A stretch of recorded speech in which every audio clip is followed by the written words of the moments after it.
শারদীয় দুর্গোৎসব ঘিরে নরসিংদীতে চলছে প্রতিমা তৈরির ব্যস্ততা। শিল্পীর হাতের ছোঁয়ায় ধীরে ধীরে রূপ নিচ্ছে দেবী দুর্গা। তবে গত বছরের তুলনায় দাম ও চাহিদা ভালো থাকলেও উপকরণের চড়া দামের কারণে কিছুটা হতাশ কারিগররা। মৃৎশিল্পীদের হাতের ছোঁয়ায় মাটির প্রতিমা পাচ্ছে নান্দনিক রূপ। বাঁশ, কাঠ, খড় আর কাদামাটি দিয়ে চলছে কাঠামো তৈরির প্রাথমিক কাজ।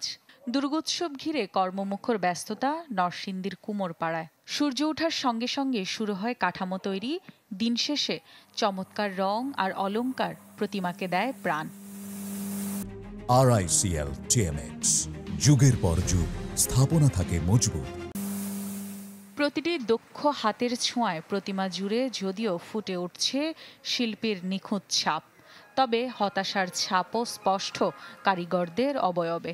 একদিকে আনুষঙ্গিক জিনিসপত্রের ঊর্ধ্বগতি, অন্যদিকে শ্রমিকদের মজুরি বৃদ্ধি।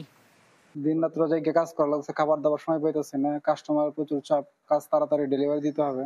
জিনিসপত্র দাম বেশি, এই তুলনায় তেমন হইতেছে না, পড়তে হইতেছে না। জেলা পূজা উদযাপন পরিষদ জানায় এবছর পূজা অনুষ্ঠিত হবে জেলার ৩৪০টি মণ্ডপে, যার নিরাপত্তার প্রস্তুতি নিচ্ছে আইনশৃঙ্খলা বাহিনী। গতবার থেকে এবার আরও অনেক উৎসাহ উদ্দীপনা নিয়েই কিন্তু এই পূজা কিন্তু হবে বলে আমরা আশাবাদ ব্যক্ত করি। কারণ এখন থেকেই NSI, DGFI, DSB, পুলিশ প্রশাসন এবং জেলা প্রশাসন তারা কিন্তু সর্বস্তরের আইনশৃঙ্খলা বাহিনী কিন্তু আমাদের কিন্তু খোঁজখবর নিচ্ছে।